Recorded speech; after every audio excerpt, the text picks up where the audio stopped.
Clarisse, si vous êtes dans cette salle en tant que virologue, épidémiologiste, immunologiste ou spécialiste de santé publique de quelque nature que ce soit, je vous dis honte à vous. Parce que moi, chirurgien orthopédiste, qui fait dans de l'os, de la chair, et tout ce qu'il y a de considéré dans notre spécialité comme celui des moins intelligents, je suis obligé de descendre dans l'arène parce que vous avez démissionné. Voilà la situation. Pourquoi? Parce que les petits blancs qui défilent jusqu'à l'OMS pour donner leur opinion sur cette maladie, en tout cas présentée comme telle, avec des arguments qui ne résistent pas à l'étude, à l'épreuve du bon sens humain, voilà comment on est traité. Bien. Je ne suis pas ici pour vous raconter des histoires du marché de Poto-Poto et consorts. Pourquoi? Les histoires de rumeurs, des tentatives de régulation de la population humaine, tant en Occident qu'en Afrique d'ailleurs, que ce soit par ce pasteur qu'on appelle Thomas Malthus, qui dit que pour qu'il y ait suffisamment de richesse pour tout le monde, il faut diminuer le nombre de consommateurs, c'est-à-dire les tâcherons justement chargés de produire les richesses, ou alors son autre congénère de la même engeance, Keynes, hein, le keynésianisme en question, qui lui pense qu'il faut plutôt les fouetter, les faire travailler jusqu'à ce que mort s'en suive pour augmenter la qualité de richesse. Je ne suis pas dans ce type d'idée. Je ne suis pas non plus dans les histoires qu'on raconte sur cette épidémie des villes africaines où les gens racontent que c'est parce qu'on veut prendre nos richesses, parce que les gens vont dans ces centres-là pour des histoires de trafic d'organes. Je ne suis pas dans ça non plus. Je parle du bon sens, de la médecine, de ce qui nous concerne. J'ai dû me remettre à la virologie fondamentale, croyez-vous. Je ne suis pas non plus dans les sophismes. C'est quoi un sophisme? Les plus grands, je vous donne un exemple. Le plus grand des sophismes auxquels nous mordons tous, c'est que l'Afrique est dans cet état parce qu'il manque de la démocratie. C'est une démonstration implacable. Mais ça ne tient pas la route. Je ne suis pas non plus dans les histoires de disputes, de bar, hein, dont l'art scientifiquement éprouvé dans les sciences humaines est ce qu'on appelle la dialectique heuristique. Les éléments non vérifiables sont à exclure ici. Dès lors, ces précautions d'usage étant prises, je vous dis ceci, et je mets au défi, je l'ai dit publiquement sur Africa numéro 1, j'ai tenu les discours à peu près pareils sur TV5 Monde, à destination non pas des Européens, mais des miens. Je dis que le virus Ebola, toutes les sous-espèces connues de cette grande famille de filoviridés, fait partie d'un ensemble d'éléments dont l'apparition inaugurale a eu lieu non pas sur le continent africain, mais sur le continent européen. Et c'est issu d'un accident de laboratoire connu de tout le monde. Le Lancet l'a publié en 1977, dans un numéro de mars. Vous pouvez le consulter si le cœur vous en dit. Qu'est-ce que ça dit? Qu'au cours de recherche pour produire un vaccin, on en est arrivé, après importation de singes d'Afrique, naturellement on a dit que ces singes étaient infectés, je vous apporterai la preuve tout à l'heure que ça n'était pas, eh bien, il y avait 31 laboratoires, ou 35 selon les chiffres, qui ont été contaminés, 7 en avaient trouvé la mort. Je dis aussi que la chauve-souris n'est pas l'hôte naturel. Le prochain qui va dire ça encore, je vais l'attaquer à l'ordre des médecins, pour dire défaut d'information. Parce que c'est du parjure du serment que nous avons prêté tous à Apollon, que de dire conscient, ou alors quand on ne sait pas, on se tait. Mais dire que la chauve-souris est l'hôte, vous empêchez les Africains même de se nourrir, puisque ça fait partie de leur alimentation. Et ils attrapent d'autres formes d'anomalies liées à la sous-alimentation. Vous ne leur donnez pas des informations utiles à même de les aider à se sortir de cette situation. Vous leur mentez. Et ce n'est pas bien, médecin ne fait pas ça. Pourquoi je dis ceci? Il y a eu au moins 7 campagnes de ratissage à grande échelle. Je dis d'ailleurs même qu'on a subi un préjudice dans la matière, parce qu'on a tué trop d'animaux sauvages. On ferait ça ici, ça serait la race campagne vidée de bestioles. Et c'est cette campagne où de milliers d'animaux de tous ordres, depuis les punaises jusqu'aux plus grands mammifères, les primates et autres, n'en parlons pas, ont été rasiés. Ce n'est pas la première fois. Ça fait 7 fois. Je vous donne les dates, les chiffres et tout. Regardez, c'est partout, hein, c'est disponible. Je ne raconte pas d'histoire. Et on a fait ce qu'on appelle un broyat virologique qu'on a mis en culture, pas sur des œufs comme on le fait pour la grippe, mais sur des reins de singe vert. Et à cette reprise, on n'a jamais réussi à isoler par culture virale Ebola. De la même manière, lorsque on prend le virus Ebola et qu'on l'inocule aux arthropodes qui sont connus, eux, pour être des agents naturels de la fièvre hémorragique naturelle par excellence qu'est la fièvre jaune, ce virus refuse de se multiplier dans le thorax de Aedes aegypti. Vous voulez quoi d'autre? Ça n'a rien de naturel, cette affaire.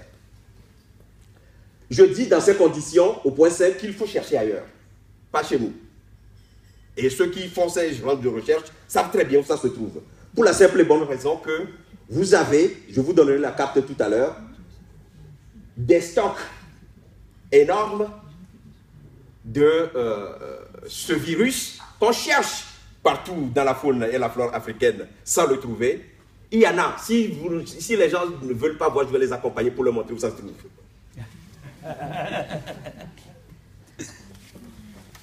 Bien, ce que je nous reproche en tant qu'élite médicale tout au moins, c'est que quand il y a un sujet, et c'est valable pour toutes les élites dans leurs qualifications respectives, quand il y a un sujet de controverse, nous devons pouvoir, par notre propre investigation, nous forger une opinion à même d'éclairer des gens qui nous ressemblent et qui sont de la même engeance que nous, pour ne pas dire de la même race. Moi, j'assume pleinement la notion de race humaine.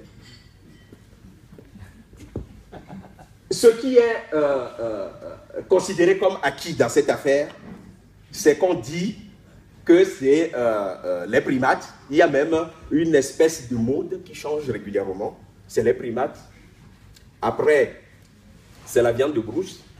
Après, c'est la chauve-souris. La dernière fois sur TV5 Monde, on a failli me faire dire aux Africains que c'est parce qu'ils ne savent pas se laver les mains qu'ils ont Ebola.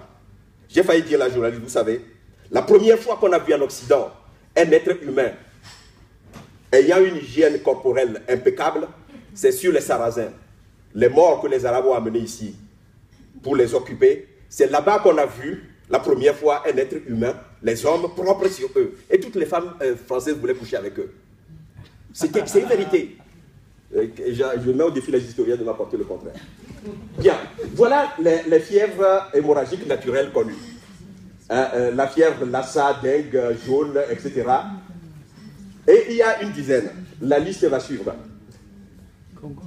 On a pour toutes ces fièvres-là des autres connues, que ce soit les petits rongeurs, comment dire, des insectes de tous ordres ou autres, c'est bien connu. Le cycle évolutif, comme c'est enseigné dans la discipline de parasitologie ou de virologie en l'occurrence, ou même de bactériologie, c'est bien précis. Pour Ebola, c'est tout et son contraire. Donc, je rappelle encore cet épisode d'août 67. Il y a eu un événement en septembre 57 aussi. On fait une espèce de conspiration du silence le concernant. Il faut dire ça aussi. L'événement, l'affaire n'a pas commencé, l'humanité n'a pas connu les viridés en 76 dans une zone d'ailleurs qui est à cheval entre le nord-est du Congo-Zaïre, le sud-ouest de l'Ouganda et le sud de l'actuel Soudan du Sud. C'est une zone à cheval entre ces trois pays. Ça a expliqué d'ailleurs qu'avec les différents types qu'ils ont inséminés, il n'y a pas eu de mutation. Ils ont tout fait en laboratoire. Et ces différents types, on les a catégorisés pour leur donner des noms africains, alors que l'événement inaugural ne s'est pas produit en Afrique. On aurait pu l'appeler aussi, je ne sais pas, un virus Pluton, Ganymède ou autre. Des constellations. Pourquoi toujours les problèmes africains, les noms africains sont donnés à ces phénomènes pour leur donner une vraisemblance d'exotique. Bien. La question qui va se poser, c'est est-ce qu'il s'agit d'un accident de laboratoire? Probablement, l'événement inaugural en tout cas nous le prouve. Est-ce qu'il y a eu des actes délibérés? Ça, j'ai vu personne se faire injecter Ebola, donc je ne peux pas l'affirmer. Mais on n'a pas, comment dire, l'illégitimité de le penser. Bien, il y a eu toutes ces épidémies. Et quand vous regardez, j'ai oublié de vous mettre les dates exactes avec les mois. Bon, vous avez les dates en année, mais les mois. Vous remarquez une chose, c'est qu'il s'agit de phénomènes à l'emporte-pièce.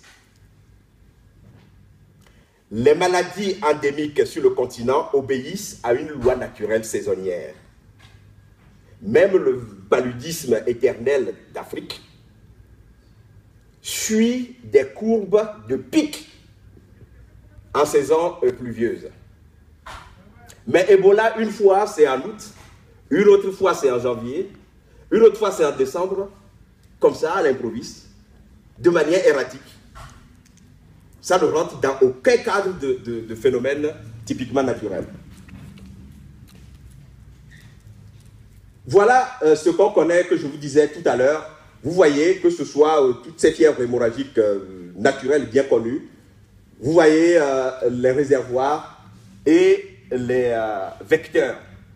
Hein, si vous faites piquer par Aedes en Asie, ou d'ailleurs, la fièvre jaune inaugurale, je citais cette date de 1648. À l'époque, on l'appelait la peste noire américaine, parce que la première fois qu'on l'a décrit, c'était en Uruguay. C'est arrivé sur le continent africain seulement en 1967, au Sénégal.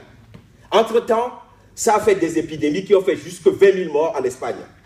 Ça, il faut le dire. Voilà, le cas naturel attaque plus les autres que les Africains. Mais pour ce qui concerne l'Ebola, tout est abscon. Bon, je ne vais pas vous rappeler ça n'a aucune utilité.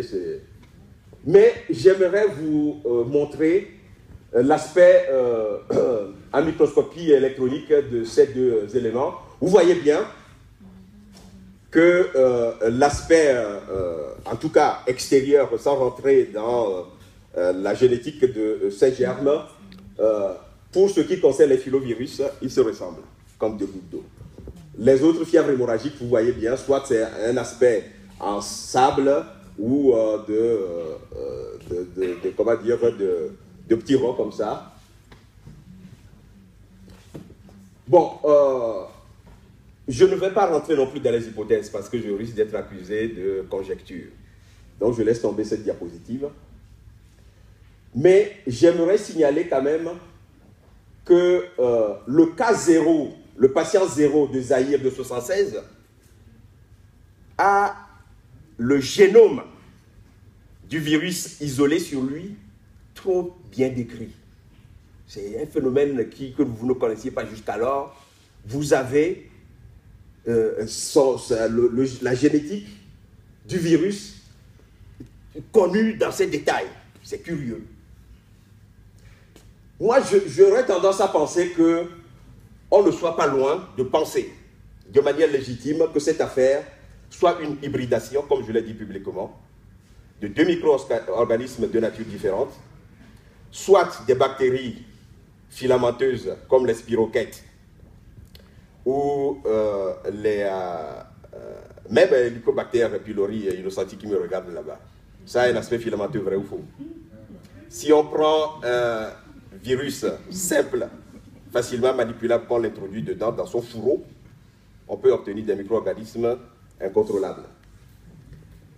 Pourquoi je pense ceci? Parce que la première fois qu'on a décrit les filovirodés, juste après l'épidémie de 1976, on a commencé à dire que c'est un virus apparenté. On a failli le classer dans la taxonomie universelle dans les rhabdovirus, c'est-à-dire le virus de la rage. On a dit aussi que génétiquement, c'est proche des paramyxovirus, c'est-à-dire oreillon et rougeole. Je dis que oui, mais vous venez de me donner la clé. C'est ces deux virus que vous avez pris, qui sont ARN, qui sont à polarité négative aussi, comme Ebola, que vous avez mis dans le fourreau, soit d'un filaire,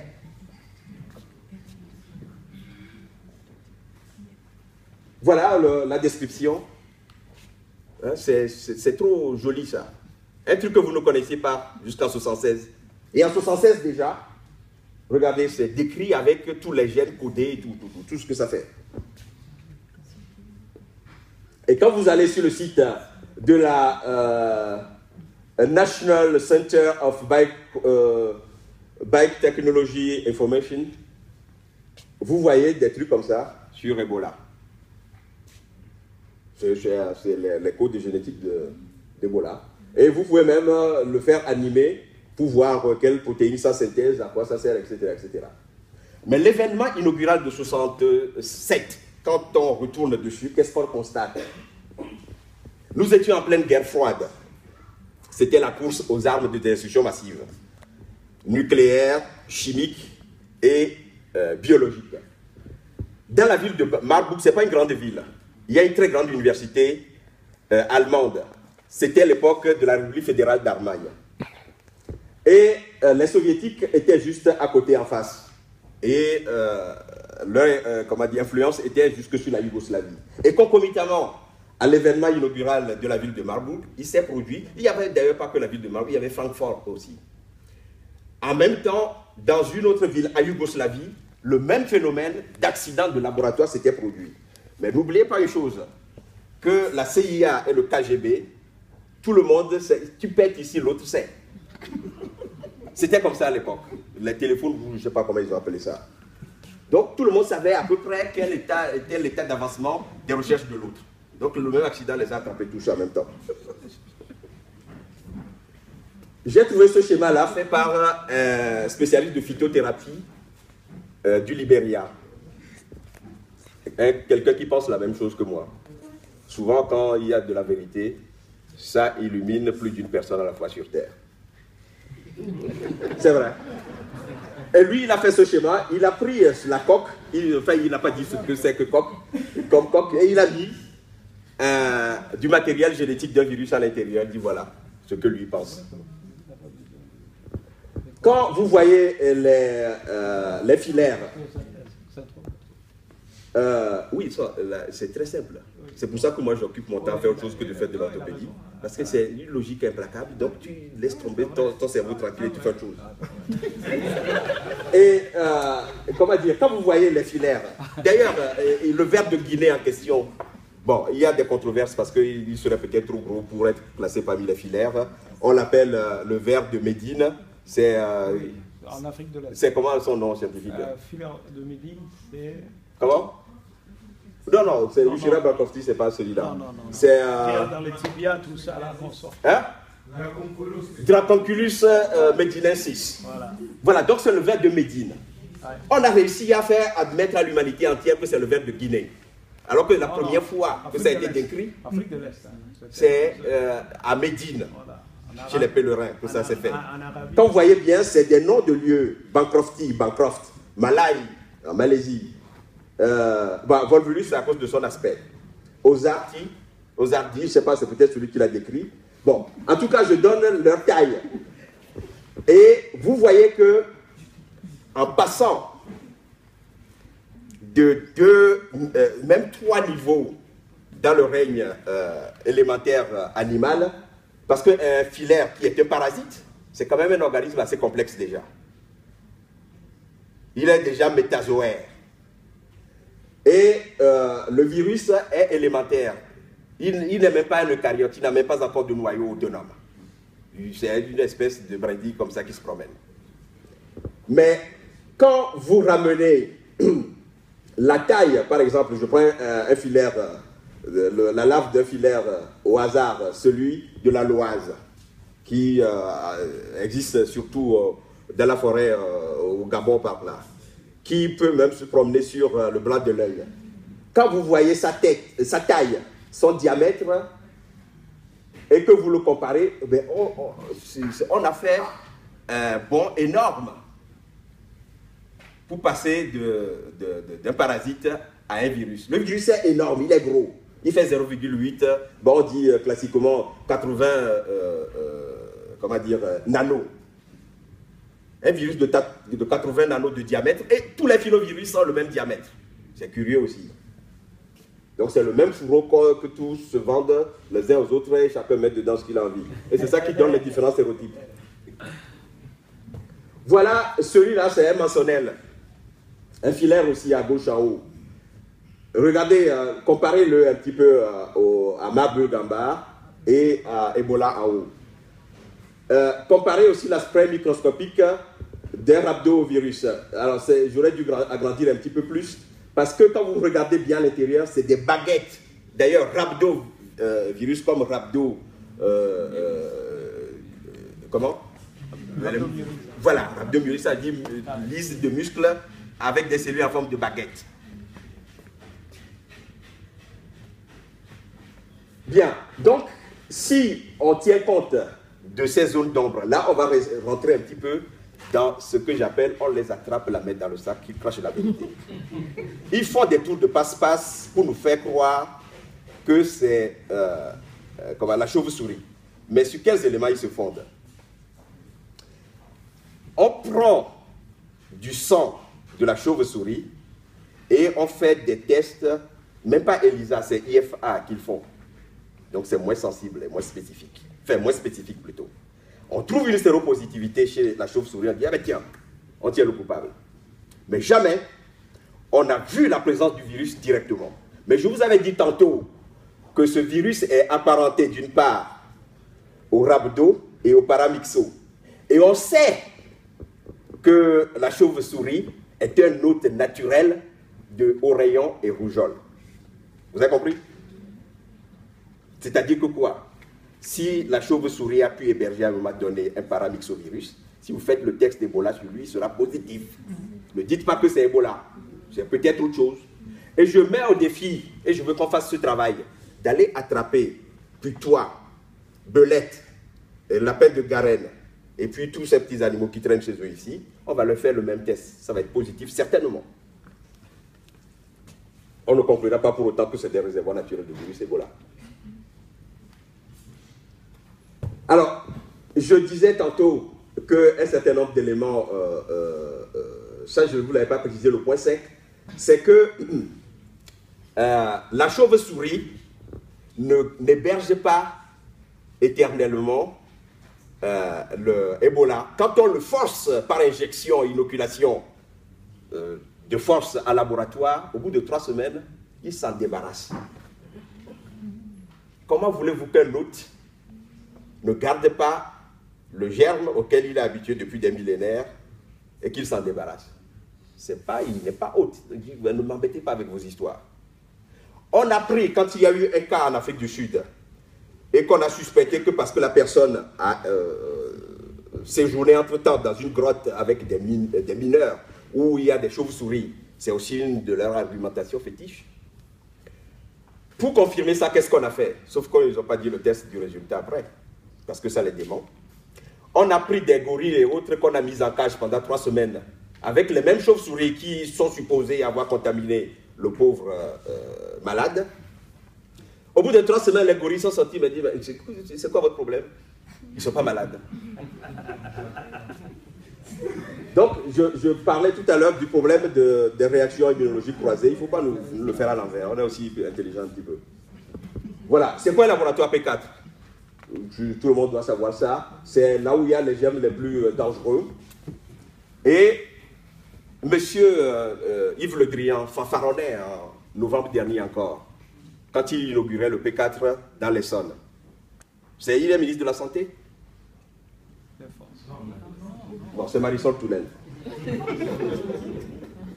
La question qui se pose, et là je fais appel à l'humanité africaine, quelle est dans le champ de la philosophie, c'est-à-dire la sagesse de l'homme en question, ce que dira plus tard François Rabelais, science sans conscience n'est que ruine de l'âme, quel est le mobile axiologique, c'est-à-dire le système de valeurs, parce qu'il crie tout le temps nos valeurs démocratiques, les droits de l'homme et tout. Mais est-ce que c'est la démocratie, les droits de l'homme qui vous amène à étudier des germes dangereux comme ça, pour vous-même d'abord?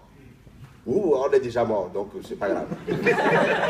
Mais qu'est-ce qui vous guide à chercher ça? Vous savez ce qu'ils répondent à ça? Oh, vous savez, il peut y avoir des mutations dans la nature pour que ça devienne dangereux. Donc, on étudie par anticipation. Vous êtes dangereux. On devrait vous emprisonner. Voilà la liste des laboratoires P4.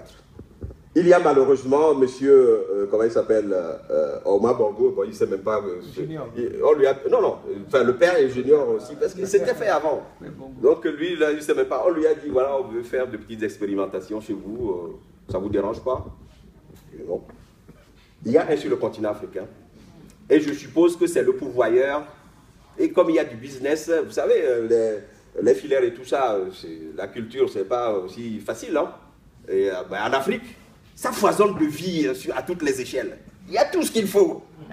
Juste, même les choses dangereuses. Donc, tout le monde vient se servir dans ce laboratoire là-bas. Et une fois qu'on prend ça, on vient, on introduit le génome de l'autre sous forme de phage, si vous voulez. Et puis on a des réserves de P4, d'Ebola et autres.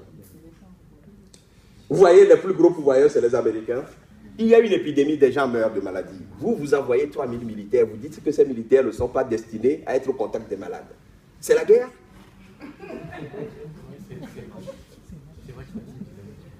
Voilà. Il faut, moi je proposais, quand j'avais eu, oui, je finis, c'est ma dernière diapositive, d'ailleurs j'ai dit merci. J'avais proposé à la présidente que nous mettions sur place une cellule de gens qui s'intéressent à la question, composé de gens de bonne volonté, toute spécialité. L'intelligence humaine n'a pas d'étiquette de je ne sais quelle spécialité. D'épidémiologistes, de spécialistes en immunologie, en virologie, en bactériologie, en maladies infectieuses, en médecine interne, pour que nous travaillions, pour leur répondre au tac au tac, pour qu'ils changent de mensonge. Comme ça, l'humanité va voir jusqu'à ce qu'ils soient acculés. Maintenant, vous dites la vérité. Nous avons commencé par adresser une pétition pour demander une enquête élémentaire. Alors, certains disent que le patient zéro de l'épidémie actuelle, c'est un enfant de 2 ans. Mais les jours précédents, cet enfant de 2 ans, avant qu'il n'attrape cette maladie, il est passé par où? Il a fait quoi? Il a mangé quoi? Etc. Ça peut être intéressant de le savoir, ça peut nous orienter. Pour qu'on arrête enfin avec des histoires mensongères comme ça.